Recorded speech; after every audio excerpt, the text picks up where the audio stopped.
Olá, bom dia.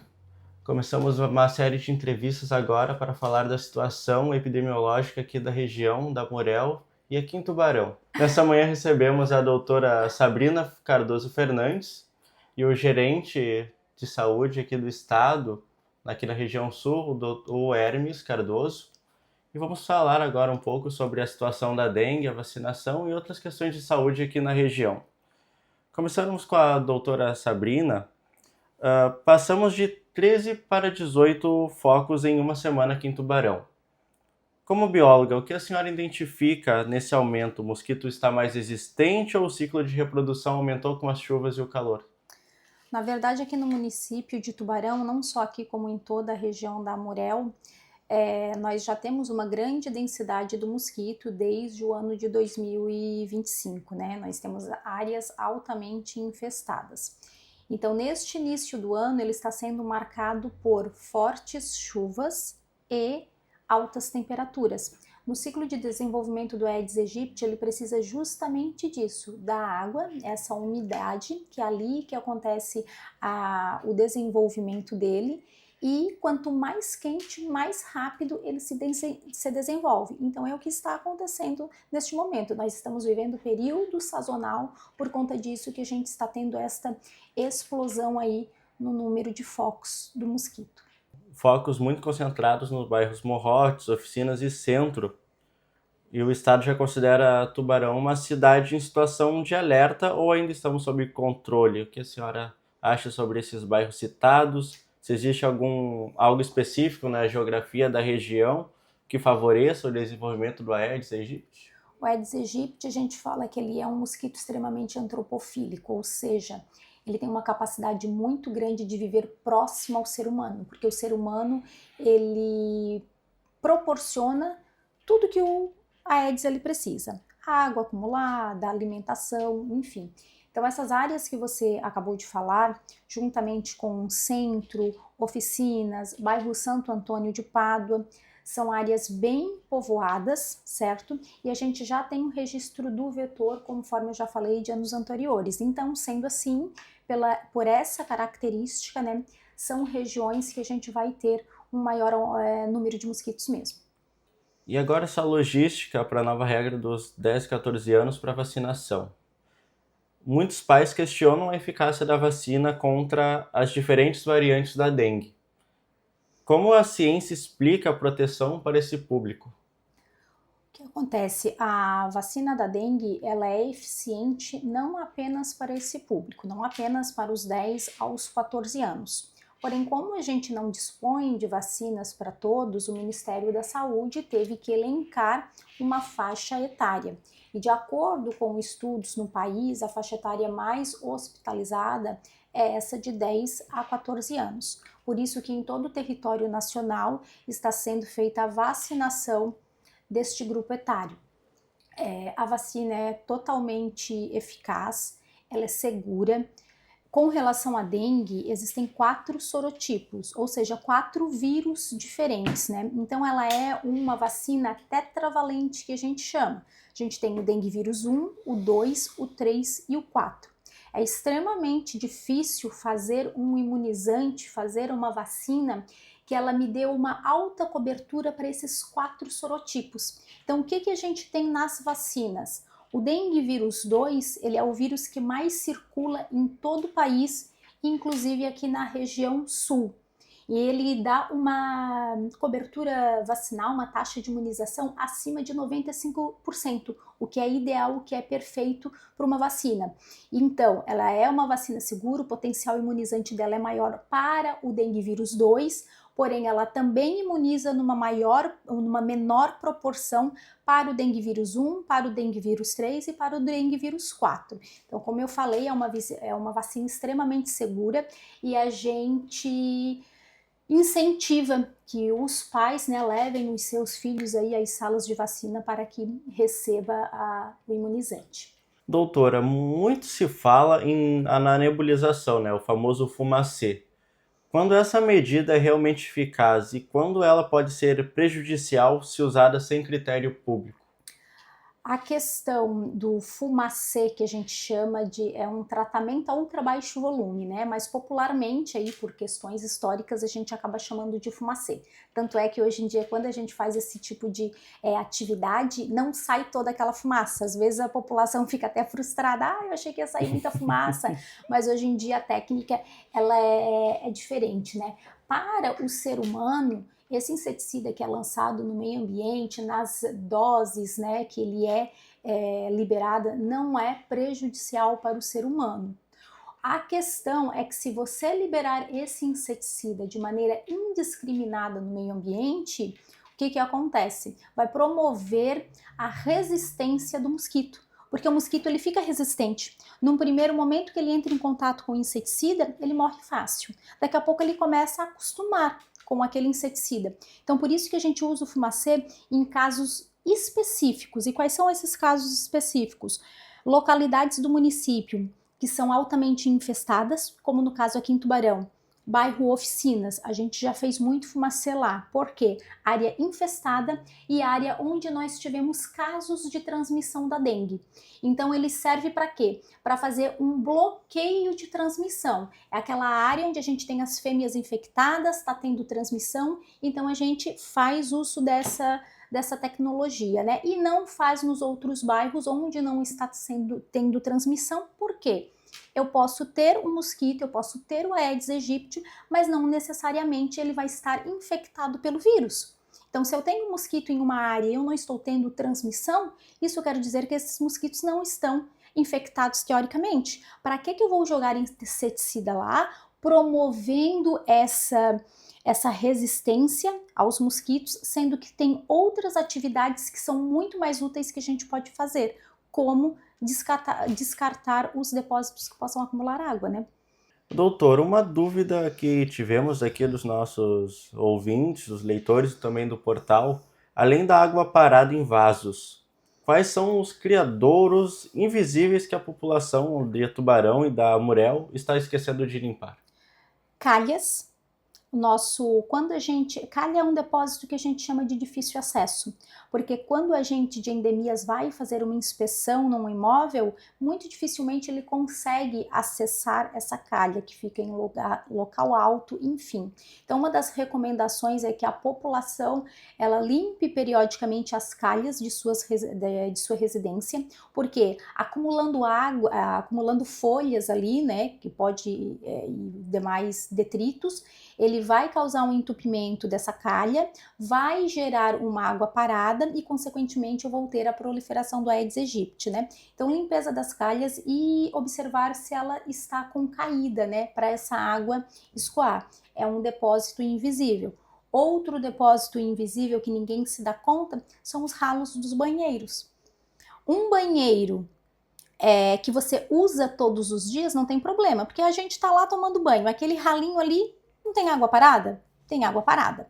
Só que se é um banheiro que você usa todos os dias, não tem problema, porque aquela água está sendo retirada dali diariamente. Agora, o que acontece? Muitas residências têm 2, 3 banheiros e acaba que usa regularmente apenas um.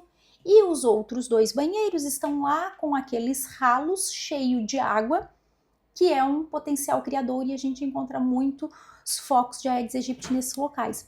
Então, o ideal seria telar, colocar uma telinha, né, dessas telinhas mosquiteiras, dessas verdinhas que a gente usa, coloca ali nesse ralinho, ou comprar um ralo daquele que abre e fecha, né? Aí a gente evita com que o mosquito entre ali e não vai se tornar um depósito.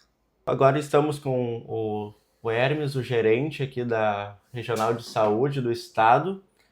Como é essa distribuição pelas regiões e como são repassados para os municípios da Murel? Bom, como nós estávamos conversando, né, e a doutora Sabrina, que é a nossa bióloga responsável pelo setor de epidemiologia na gerência regional, a gerência regional atende os 18 municípios da Murel. Então, não especificamente falamos de Tubarão, nós falamos de 18 municípios, que é a área de abrangência da regional. O Estado vai disponibilizar já a partir de sexta-feira, já disponibilizou a partir de sexta-feira, hoje é sábado, Uhum. né? E na segunda será distribuído para toda a região. Tá? São mais de 75 mil doses, tá? E essas doses serão distribuídas para os municípios que farão esta distribuição para toda a população. Tá? Nós temos certeza de que a população que antes era atendida por isso, que eram os jovens até de 10 a 16 anos, né? Agora diminuiu-se o percentual para 10 a 14 anos, mas a contrapartida é que vai ser um público maior. Nós tínhamos, só para algumas regiões do estado que eram mais infestadas, né, que esse público era atendido. Agora não, vai ser distribuído para o estado todo. Então nós vamos ter uma área de abrangência e uma área as pessoas serão mais atendidas, né, principalmente nessa faixa etária, né, em todo o estado de Santa Catarina. E, concomitante a isso, a nossa região. Né? Teríamos uma possibilidade de atender mais se o governo federal tivesse realmente o interesse em distribuir mais doses. Né? Mas, pelo visto, para eles, talvez a dengue não seja uma preocupação, o que é para o estado de Santa Catarina. Haja vista que nós tivemos no ano passado 340 óbitos, né? E para esse ano, né, nós estamos com índices baixos, estamos até agora com 21 óbitos, né? E a nossa tendência é que se diminua, né? Nós tivemos uma tendência de um ano para o outro em torno de 94% menos em Santa Catarina. Então nós em Santa Catarina estamos muito preocupados justamente com a dengue. Como dizia a doutora Sabrina, isso se deve realmente a esse período sazonal, tá? Que é porque quanto maior o calor, maior a probabilidade de proliferação, né? Então, mas eu tenho a certeza de que todo aquele que quiser se vacinar, né, nós orientamos que procurem os postos de vacinação, as salas de vacina nos seus municípios, tá? Para que realmente a gente consiga. Vai ser muito difícil a gente erradicar, acabar com essa possibilidade de que a pessoa tenha a dengue, mas nós podemos mitigar. E como é que se faz isso? Se faz isso justamente a gente atacando o que é mais o principal, que é conscientizar as pessoas do cuidado. Porque não adianta também a gente distribuir as doses, as pessoas se vacinarem, né? E se não cuidam da sua casa, onde tem justamente as águas paradas que fazem com que o Aedes aegypti se prolifere. Então, como funciona essa solicitação de Estado para o governo federal? Você baseia só nos dados que a gente tem de internações, de casos de transmissão? Como que é feito? O governo federal ele tem já isso planeado, né? Ele já distribui de acordo com a população, de acordo com o que já teve no passado, né? Feito mapeamento, né? E é distribuído. Né? Não é a quantidade de doses que a gente está falando. Nós estamos falando da preocupação com a dengue para que mais quantidade de doses seja distribuída, não só para essa faixa etária, poderia ser distribuído para toda a população. E por que não é feito? Não é? Por quê? Porque não tem interesse e não colocaram assim a saúde em primeiro lugar, como faz o governo do estado de Santa Catarina. Nós estamos colocando uma das prioridades do governo do estado de Santa Catarina é a saúde da população. Haja vista o que nós temos mostrado aí em termos de cirurgias eletivas, né? Do que nós estamos oferecendo para os hospitais para que façam as cirurgias, né? A nossa preocupação com as filas cirúrgicas. Então, o Estado está preocupado com a saúde. Não podemos dizer o mesmo do governo federal, né? Que não faz repasses para o Estado. Então, habilitações que até hoje estamos buscando habilitações nos hospitais e não conseguimos, né? Então, na nossa... o que nós entendemos? Nós entendemos justamente isso. Enquanto o Estado de Santa Catarina se preocupa muito com a saúde da população, nós não vimos no governo federal essa mesma preocupação. E isso está bem claro com relação à dengue, né? Porque senão não estaria distribuindo isso para toda a população. Como está a parceria com os prefeitos da Morel? Tipo, existe uma unidade nas ações ou cada cidade está combatendo o mosquito à sua maneira ou vocês mandam uma regulamentação para orientar as secretarias de saúde? A Gerência Regional de Saúde, ela atende todos os municípios da Amurel de forma igualitária, e toda a orientação para o combate, ou seja, vamos de novo, para mitigar os problemas ocasionados com a infestação, partem da Regional de Saúde. Nós temos protocolos, e esses protocolos são orientados aos municípios que eles os façam. E qualquer dúvida que eles têm, eles nos procuram. Nós temos justamente aqui a nossa coordenadora de epidemiologia, a doutora Sabrina, que está todos os dias em contato com o município, passando orientações, fornecendo aos municípios não só subsídios técnicos, mas também, por exemplo, máquinas e equipamentos que nós emprestamos para o município. E muitas das vezes nós vamos até o município, fazendo, por exemplo, o BRI, que é uma técnica utilizada para que, dentro dos órgãos públicos, nós estamos hoje preocupados com isso também. Então, nós estamos indo, por exemplo, nos órgãos públicos de maior trânsito de pessoas, utilizando um sistema como é que se diz, de proteção, a nível dentro das paredes, colocar assim, onde nós colocamos esse produto, e esse produto não deixa com que faz com que o Aedes aegypti não se prolifere dentro, Então, num caso como esse, por exemplo, nós do Estado vamos distribuindo todo o material e o município só entra com a mão de obra, só para nos auxiliar. Então, nós estamos com um trabalho em conjunto sempre com o município com relação a isso. Já desenvolvemos no ano passado, ações, inclusive, a nível de coordenação regional. Montamos até um GRAC com relação a isso, em busca de fornecer para os municípios uma visão aérea de toda a região. Por exemplo, Tubarão. Tubarão não tem como o nosso coordenador da dengue em Tubarão, que é o Hélio, não é isso? O Hélio, ele saber ou ficar ciente de todos os locais onde tem focos. Por mais que a gente tenha os profissionais, que são os agentes de endemias, indo até as armadilhas que foram colocadas lá para buscar as larvas e a gente fazer essa análise que é feita aqui na Regional do Tubarão, Então, é difícil deles entrar nas residências. Nós temos muitos prédios em Tubarão. Então, à época, o ano passado, a gente proporcionou a eles, inclusive, uma visão aérea. Fizemos contato com a Defesa Civil, com a própria Murel, para que eles nos fornecessem drones para que fotografasse de cima, porque às vezes lá na cobertura tem uma piscina que está desativada, tem dentro das calhas que é difícil de acesso, calhas onde tem águas paradas. Então, até aí nós conseguimos trabalhar com os municípios, oferecendo fotos de quadrantes para que eles possam analisar, buscar esses locais e tentar conscientizar a população justamente de acabar com esses focos. Aproveitando a sua presença, além da dengue, qual a prioridade da Gerência Regional de Saúde para este primeiro semestre do ano? Olha, nós temos várias áreas que nós trabalhamos, Nós temos dentro da Gerência Regional, nós temos o setor de epidemiologia, nós temos o setor da vigilância sanitária, nós temos atenção básica em saúde, temos também as farmácias judiciais e o CEAF, que é de componentes especializados.